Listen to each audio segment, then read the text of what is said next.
សាយដំណើរទៅកាន់ភីអមតៈភីទី181ចាប់ផ្ដើមឡើងដោយការមកដល់របស់ណានកងជាមកដល់ហើយសម្លេងណានកងវ៉ាន់កបាមកលឺឡើងហៅបងស្រីចូលមកក្នុងមកពួកយើងនឹងជ័យគ្នាឲ្យដឹងសខ្មៅបន្តិចទៅចូលមកដល់ហើយណានកងជាប្រហែលជាគិតថាណានកងវ៉ាន់ពេលនេះយល់ព្រមជាមួយនឹងអ្វីដែលខ្លួនសុំឲ្យទៅបានជានាងដូចជាសប្បាយចិត្តខ្លាំងណាស់ដោយឡែកណានកងវ៉ាន់សួរទៅកាន់នាងបងស្រីយ៉ាងគិតទៅបើសិនជាអ្នកគ្រូនៅទីកន្លែងនេះតែគាត់គិតមិនទៅឬហើយខ្លួននាងក៏បានឆ្លើយនោះទេផ្ទុយទៅវិញក៏បានប្រាប់ទៅកាន់វ៉ាន់ពេលនេះសង្គ្រាមដ៏ធំសម្បើមគឺវាហៀបនឹងចាប់ផ្ដើមអីសម្ព័ន្ធនគរទាំង9ត្រូវការដៃជើងជាបន្ទាន់ហើយនេះក៏ជាឱកាសរបស់យើងនៅក្នុងការចោះចូលជាមួយនឹងបកហអ៊ីផងដែរម្យ៉ាងខ្ញុំគឺបានសន្យាជាមួយនឹងអ្នកគ្រូឲ្យធ្វើយ៉ាងណាក៏ដោយឲ្យតែបកព្រះច័ន្ទនេះមានការលូតលាស់ត្រឡប់មកវិញឬហេតុផលមិនសមស្របអញ្ចឹងណានកងវ៉ាន់ក៏បន្តស៊ូបន្ថែមទៀតដូច្នេះហើយខ្ញុំគឺជាអ្នករ៉ាប់រងតែម្នាក់ឯងមែនទេពាក្យសម្ដីមួយរបស់ណានកងវ៉ាន់យ៉ាងដូចជាចុកដែរនាងគឺឆ្លៃមិនចេញនោះទេឯចាវ៉ាន់ឯងនេះឈប់ធ្វើចរិតរឹងទៅតឹងអញ្ចឹងបានអត់តែឯងដឹងហើយថាព្រឹទ្ធចារវ័យនោះគាត់ពិតជាចូលចិត្តឯងខ្លាំងណាស់លើហើយវ៉ាន់នាងបានតទៅវិញថាល្អអន្តើអញ្ចឹងបើសិនជាបងស្រីចូលចិត្តនឹងអាមនុស្សល្ងើនឹងខ្លាំងណាស់ហេតុអីបានជាមិនរៀបការដោយខ្លួនឯងទៅយើវ៉ាន់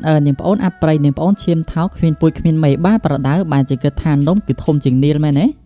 េធ្វើលេងដល់គ្នាអត់មានពាក្យនៅក្នុងរឿងទេណាកាត់ចោលទៅដោយសារតែវាស្តៀងទៅនឹងទុំទាវខ្លាំងពេកបោះចូលមកក្នុងសាច់រឿងវិញបងស្រីដឹងថារឿងនេះពិតជាអយុត្តិធម៌សម្រាប់ឯងក៏ប៉ុន្តែគ្រប់យ៉ាងត្រូវបានកំណត់រួចរាល់អស់ហើយដូច្នេះគ្មានអ្វីដែលគួរតែនិយាយទៀតនោះទេម្យ៉ាងវិញទៀតឯងហាក់បងមកទីកន្លែងនេះមិនគ្រាន់តែនិយាយធ្វើឲ្យបងខឹងទេមែនអត់ឬហើយវ៉ាន់នាងក៏បានសើចវាពិតជាត្រឹមត្រូវហើយខ្ញុំគ្រាន់តែរងចាំការរឹតបន្តឹងដំណើរការតែប៉ុណ្ណោះក្បួនដែលបានរៀបចំចាប់ផ្ដើមធ្វើសកម្មភាពចំណែកឯណានកងជាបានត្រឹមតែទប់ទល់បណ្ដោះអាសន្នតែប៉ុណ្ណោះនៅឯម្ខាងទៀតដល់រស័យហាន់លីបើកការវាបហាទៅប៉ុន្តែចលនាផលណានកងឈៀននៅតែអាចទប់ទល់បានយ៉ាងងាយល្អខ្លាំងណាស់នាងពិតជាបានខົບខិតជាមួយនឹងអ្នកដតីប្រឆាំងជាមួយនឹងបងស្រីរបស់ខ្លួនឯងមែនទេគណៈនឹងដាវហាន់លីបានបំបាយនឹងព្រមទាំងបានហោះចូលទៅក្រោយខ្នងរបស់ហាន់លីវិញដល់សេចក្តីងើឆ្ងល់នាងក៏បានសួរទៅកាន់វ៉ាន់តើនេះគឺជាពីណាគេទៅប៉ុន្តែហាន់លីក៏បានប្រតិកម្មនាងថាខ្ញុំគ្រាន់តែជាអ្នកវឹកហាត់ធម្មតាគឺមិនស័ក្តិសមនឹងនិយាយអំពីវានោះទេនេះគឺជាបញ្ហាប៉ះរបស់ខ្ញុំលោកពិតជាចង់ជ្រៀតជ្រែកមែនទេកងឈៀននឹងបានដាស់តឿនទៅកាន់ហាន់លីបើមិនចង់យកឆ្អឹងពយូកនោះទេអញ្ចឹងហើយគួរតែចាក់ចេញទៅក៏ប៉ុន្តែនាងវិញវ៉ាន់តែនាងមិនខ្លាចទេមែនទេថាបងស្រីនឹងប្រើបណ្ដាសាមួយនោះលើភ្លាមវ៉ាន់នាងបានតបទៅវិញថាបងស្រីឈប់គម្រាមកំហែងដោយសារតែភាពភ័យខ្លាចទៀតទៅបើទោះបីជាខ្ញុំស្ថិតនៅក្រោមការគ្រប់គ្រងរបស់បងក៏ដោយច្បាស់ណាស់បងគឺមិនអាចសម្លាប់ខ្ញុំបាននោះទេម្យ៉ាងវិញទៀតតែបងមិនខ្លាចទេមែនទេបើសិនជាថ្ងៃក្រោយរឿងនេះគឺបានលេចលឺចេញទៅខាងក្រៅបងប្រកាសជាបានដឹងហើយថាវានឹងមានរឿងអ្វីកើតឡើងនោះវ៉ាន់ជាចប់ហាន់លីក៏បានបន្តសម្លាញ់តាវឆាប់ដោះបណ្ដាសានឹងចេញទៅរួចហើយពួកយើងនឹងធ្វើដំណើរចាក់ចេញភ្លាមដោយមិនបង្កការរំខានណាមួយដល់សម្លាញ់តាតទៅទៀតនោះទេជំនួសដោយការយល់ព្រមណានកងឈៀននឹងបានបញ្ចេញធម៌ពលរបស់ខ្លួនបន្តអញ្ជើញទៅកាន់ណានកងវ៉ាន់នេះគឺជាជំរឿរបស់ឯងនោះទេធម៌ពលដ៏អស្ចារ្យរបស់នាងបានបំបាយវិមានរបស់ណានកងវ៉ាន់ភ្លាមដូច្នេះហើយពួកគេក៏បានហោះចេញទៅខាងក្រៅដែលឃើញនៅទិដ្ឋភាពបែបនេះសូម្បីតែហាន់លីក៏ដូចជាមានការចាប់អារម្មណ៍បន្តិចតួចដែរក៏លេចមើលខាងណានកងឈៀននេះវិញនាងក៏បានប្រើប្រាស់ធម៌ពលរបស់ខ្លួនបង្កើតបានទៅជាអរិយដ៏ធំសម្បើមមួយបែបនេះណានកងវ៉ាន់ក៏បានបញ្ចេញនៅមយូរ៉ារបស់ខ្លួនចេញមកប្រហែលជានាងគឺបានទទួលដឹងអំពីចំហាយនៃគ្រោះថ្នាក់បានធ្វើដំណើរហៀបនឹងចិត្តមកដល់នៅក្រៅពីបញ្ចេញធម៌ពលដ៏អស្ចារ្យពេលនេះដាវភ្លុះភ្លើងនឹងតកក៏បានបង្ហាញខ្លួនជាស្ថាពរឥទ្ធិពលដាវគោនេះពិតជាមិនធម្មតានោះឡើយក៏ដោយសារតែវាពិតជាអាចទប់ទល់ជាមួយនឹងកម្ដៅរបស់ព្រះអាទិត្យបានទាំងស្រុងណាកងឈៀបានបើកការវិវហាទៅកាន់អ្នកទាំងពីរក្នុងពេលវេលាតែមួយដែលបង្ខំឲ្យអ្នកទាំងពីរបើកនឹងការទប់ទល់បាននាងបញ្ចេញនៅមយូរ៉ាបើកការវិវហាចេញទៅប៉ុន្តែជាលទ្ធផលគឺត្រូវបានកាត់ចោលខ្ទេចហើយចំណែកហាន់លីក៏បានធ្វើដំណើរពីខាងក្រោយកាប់ទៅប៉ុន្តែនាងក៏បានកិច្ចខោតសំការខ្លួនឡើងទៅលើបញ្ចេញនៅដាវតកបូករួមជាមួយនឹងភ្លើងបើកការវិវហាទៅកាន់ហាន់លីឥទ្ធិពលដាវបង្ខំឲ្យហាន់លីធ្លាក់ចូលទៅក្នុងទៅប៉ុន្តែជាលទ្ធផលរូបគេនៅតែអាចមានលទ្ធភាពនៅក្នុងការចាក់ចេញទៅវិញប៉ុន្តែចំណាក៏ដោយដាវនៅតែបើកការវិវហាទៅកាន់ហាន់លីអញ្ចឹងដាវរន្ទះរបស់ហាន់លីនៅតែជា defend ដ៏ល្អមួយក៏ប៉ុន្តែគណៈនឹងយើងឃើញថាណានកងវ៉ាន់ក៏ជួយសម្រាប់បន្ទុកទៅដល់ហាន់លីផងដែរនៅក្រៅពីបញ្ចេញបច្ចេកទេសយ៉ាងហោហាយហាន់លីគិតថាមើលទៅបងស្រីរបស់នាងដូចជាមែនតែនដល់ហើយវ៉ាន់នាងតបទៅថាបងស្រីគឺតែងតែអញ្ចឹងឯងប៉ុន្តែនិយាយមិនទាន់ចប់បងស្រីរបស់នាងក៏បានបើកការវិវហាមកម្ដងទៀតហើយពេលនេះទៅបើថាអ្នកទាំងពីរពិតជាអាចកិច្ចផុតប៉ុន្តែបងស្រីនៅតែបន្តយាដាវសម្ដែងទៅកាន់អ្នកទាំងពីរចំនួន2ឆ្នោតបន្ថែមទៀតហើយស្ថានភាពពេលនេះគឺកាន់តែអាក្រក់ដូច្នេះហាន់លីក៏បង្ខំចិត្តបញ្ចេញនៅកណ្ដឹងប្រាក់ចេញមកបើការវិវហាទៅកាន់សិស្សបងស្រីកណ្ដឹងប្រាក់វាគឺជាកំណត់ទ្រព្យបុរាណដែលហាន់លីបានលួចចេញពីដៃរបស់វ៉េនធីនរ៉េនដែលជាម្ចាស់ដើមដែលឃើញថានេះគឺជាអាការល្អណានកងវ៉ាន់ក៏បានបញ្ចេញនៅមយូរ៉ារបស់ខ្លួនបើការវិវហាទៅកាន់សិស្សបងស្រីបន្ថែមទៀតទង្វើរបស់ណានកងវ៉ាន់ធ្វើឲ្យណាកងជាពិតជា មានការខឹងសម្បាខ្លាំងណាស់សើប្អូនណាខ្ញុំពិតជាមិនចង់ធ្វើបាបនាងនោះទេប៉ុន្តែនាងគឺជាអ្នកបង្ខំខ្ញុំឲ្យដើរផ្លូវចាស់នោះទេណានកងជាបានបញ្ចេញនៅផ្លាកបញ្ជាអ្វីមួយយ៉ាងដោយឡែកណានកងវ៉ាន់វិញក៏បានបើកការវិវហាទៅកាន់នាងដោយប្រើនៅមជុលសម្លាប់អារក្សជាលទ្ធផលមជុលក៏បានចាក់ចំកដៃវាពិតជាមិនល្អនោះទេនេះគឺជាមជុលសម្លាប់អារក្សដោយក្តីបារម្ភណានកងវ៉ាន់ប្រាប់ទៅកាន់បងស្រីថាឲ្យបញ្ឈប់វាទៅក៏ប៉ុន្តែពេលនេះអាគមគឺកំពុងតែឡើងដេកសម័យទៅមីនាងដោយដឹងអំពីគោលបំណងរបស់នាងអញ្ចឹងហានលីបានប្រាប់ទៅកាន់ណានកងវ៉ាន់ឲ្យបើកការវិវហាបន្ថែមទៀតទៅដែលខានកុំឲ្យនាងមានឱកាសប្រើប្រាស់នៅបណ្ដាសាចង់បេះដូងឲ្យសោះការវិវហារបស់ហានលីត្រូវបានបំបែកចោលយ៉ាងងាយស្រួលដូច្នេះហើយបង្ខំឲ្យគេបញ្ចេញនៅកំពូលភ្នំរាប់ពាន់មកតាមពិតទៅឯងគឺបានរៀបចំតាំងពីយូរណាស់ហើយមែនទេទាំងការបង្កើតបុករួមជាមួយនឹងការរឹតបន្តឹងនិយាយចប់ណាកងជាក៏បានបញ្ចេញនៅកំណប់ទ្របបុរាណមួយដែលមានឈ្មោះថាកញ្ចក់បង្កក់ពន្លឺនេះគឺជាកំណប់ទ្របកម្ពុជារបស់បងស្រីហើយមានពាក្យចាំរាមនិយាយថាវាពិតជាអស្ចារ្យខ្លាំងណាស់ដែលគ្មានអ្វីអាចធ្វើឲ្យវាមានការរង្គោះរង្គើបាននោះឡើយមើលទៅកញ្ចក់នឹងបង្កើតមកសម្រាប់ counter របស់មួយនេះណាហើយហានលីគេក៏បានបញ្ចេញនៅសត្វល្អិតលេបមាសរបស់គេចេញម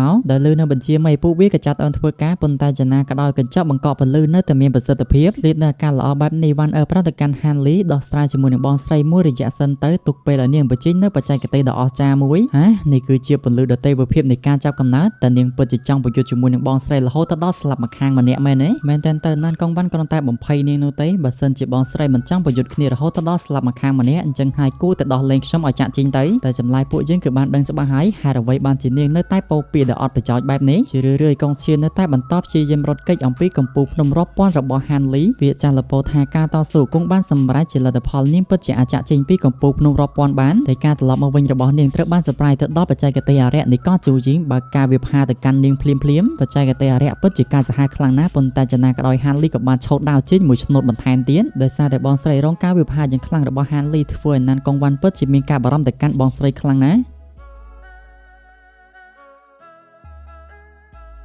់ប៉ុន្តែពេលនេះសិស្សបងស្រីគាត់គឺមិនទាន់កាត់អីនោះទេដែលខាតខ្ញុំមិនអនុញ្ញាតឲ្យអ្នកទាំងពីរបង្កការលូតលាស់របស់បកប្រច័នខ្ញុំនោះឡើយហើយសូម្បីតែនាងណានកងវ៉ាន់វាគឺគ្មានករណីលើកលែងនោះទេថាមកពររៈដ៏អស្ចារ្យបានបើកការវិភាគចេញទៅពីសំណាក់បងស្រីប៉ុន្តែជាលទ្ធផលអ្នកទាំងពីរនៅតែអាចគេចផុតបច្ចេកទេសអារក្សនេះវាពិតជាអស្ចារ្យខ្លាំងណាស់ហានលីពិតជាមានការងើយឆ្ងល់ខ្លាំងមែនទែនហើយអ្វីបានជាលើខ្លួនរបស់បងស្រីនាងពោពេញទៅដោយចំហាយរបស់អារក្សអញ្ចឹងការបង្ហាញខ្លួនរបស់បងស្រីបូករួមជាមួយនឹងដាវអារក្សឈាមពិតជាធ្វើឲ្យលំហមានការភ័យខ្លាចខ្លាំងណាស់ជារឿយៗលំហក៏ត្រូវបានបែកខ្ចាយដោយឃើញតែនេះគឺជាដាវអារក្សណានកងបានប្រតិកម្មបងស្រីថាឲ្យបញ្ឈប់វាភ្លាមទៅបើមិនចឹងនោះទេប្រតិកម្មរបស់វាពិតជាមិនធម្មតានោះឡើយវាគឺពិតមែនហើយសិស្សបងប្រកាសជាបានដឹងហើយដឹងច្បាស់ជាងនាងទៅទៀតពេលនេះខ្ញុំសួរនាងជាលើកចុងក្រោយតែរឿងនេះពិតជាមិនអាចពិភាក្សាគ្នាបានមែនទេសម្លាញ់តើចាប់តាំងពីអ្នកបានដាក់បដាសាលើខ្លួនរបស់នាងហើយវាគឺគ្មានអ្វីគួរតែនិយាយគ្នាតទៅទៀតនោះទេក៏ប៉ុន្តែខ្ញុំគឺណែនាំនាងណាដាវអារក្សវាពិតជាមានចេតនាដ៏អាក្រក់ណាស់ហើយវាមិនមែនជាអ្វីដែលនាងគួរតែពឹងផ្អែកលើវានោះឡើយប៉ុន្តែពេលនេះបងស្រីដូចខ្ញុំនិយាយអញ្ចឹងអាគមគឺកំពុងតែឡើងហៅលេងលឺអីដោយសារតែលោកពិតជាបានបដិញ្ញាចិត្តនៅក្នុងរឿងរ៉ាវមួយនេះហើយខ្ញុំនឹងធ្វើឲ្យលោកបោះបង់ក្តីសម័យមួយនេះចោលមុនទៅចុះនិយាយចប់នាងក៏បានបើកការវិភាគទៅកាន់ហានលីប៉ុន្តែហានលីក៏បានបើកនៅរបាំងការពារគេទៅមកខាងបងស្រីនៅតែបន្តដេញតាមបើកការវិភាគទៅកាន់ហានលីប៉ុន្តែជារឿយៗហានលីនៅតែបន្តគេចផុតអញ្ចឹងក៏លេងមកខាងណានកងវ៉ាន់នេះវិញនាងបានប្រាប់ទៅកាន់ហានលីឲ្យទប់ទល់មួយរយៈសិនទៅខ្លួននាងនឹងបញ្ចេញនៅបច្ចេកទេសការចាក់កណ្ដាលឡើងវិញម្ដងទៀតបន្ទាប់ពីប្រយុទ្ធគ្នាអស់មួយរយៈធំហានលីក៏ត្រូវបានខ្ទាតបែបនេះធ្វើឲ្យណានកងវ៉ាន់ពិតជាមានការព្រួយបារម្ភខ្លាំងណាស់ប៉ុន្តែហានលីក៏បានប្រតិកម្មនាងទៅថាវាគឺមិនអីនោះទេស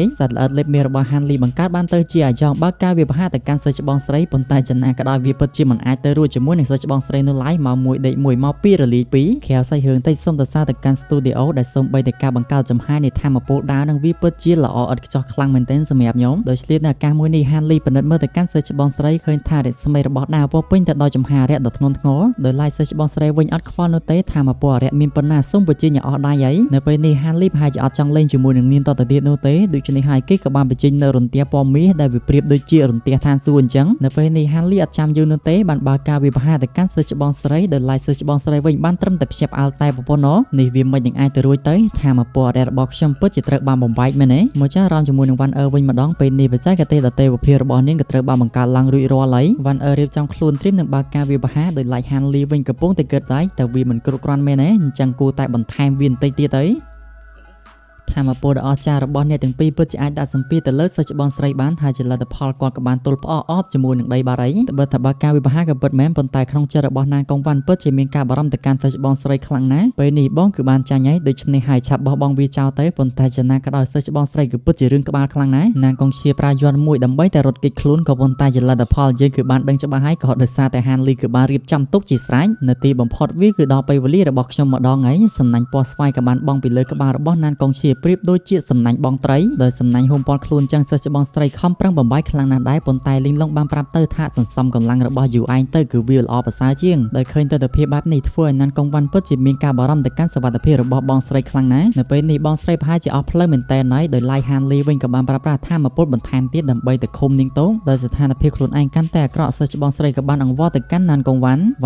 បងអង្វរឯងត្រឡប់មកវិញភ្លាមមកការរីចម្រើនឡើងវិញនៃប៉ាអាស្រ័យទៅលើការជួយពីសម្ព័ន្ធនគរទាំង9ហើយនឹងប៉ាហអ៊ីបើមិនចឹងនោះទេក្តីសម័យប្រកាសជាត្រូវបានរលាយខ្លាយទៅជាអាចឆ្កែជាជាមិនខាននោះឡើយឬមួយក៏ឯងចង់ឃើញបំណងរបស់អ្នកគ្រូបរាជ័យបែបនេះមែនទេបងស្រីវាគឺគ្រប់គ្រាន់ហើយបងសម្លឹងមើលខ្លួនឯងនេះពេលនេះទៅមើលតើប៉ាព្រះច័ន្ទឥឡូវនេះគឺជាប៉ាដែលអ្នកគ្រូរបស់យើងធ្លាប់គ្រប់គ្រងការពីមុនមែនទេពេលនោះមិនថាអ្នកគ្រូមិនថាព្រឹទ្ធាចារ្យកម្ពុជានៃប៉ានោះទេពួកគាត់សោកចិត្តធ្វើគ្រប់យ៉ាងដើម្បីតែប្រឆាំងជាមួយនឹងពួកបិសាចហើយនេះមិនមែនដើម្បីតែការពារពូជពងតាវរបស់ពួកយើងទេមែនទេសូមបើវងកញ្ចក់បញ្យល់ពាក់ព័ន្ធជាមួយនឹងពាក្យថាតាវបន្តិចពាក្យថាតាវមួយម៉ាត់វាបានន័យថាគឺជាមាគ៌ាឬមួយក៏ផ្លូវនៃការវឹកហាត់របស់ពួកគេឧទាហរណ៍ថាគឺជាតាវអ៊ីវាលបានន័យថាគឺជាផ្លូវវឹកហាត់របស់ពួកអរិយដោយឡែកប៉ាព្រះច័ន្ទវិញគឺមានតាវឬមួយក៏មាគ៌ាវឹកហាត់របស់ពួកគេដែលមានពន្លឺភ្លឺចាំងចាំងប្រៀបដូចជាព្រះច័ន្ទ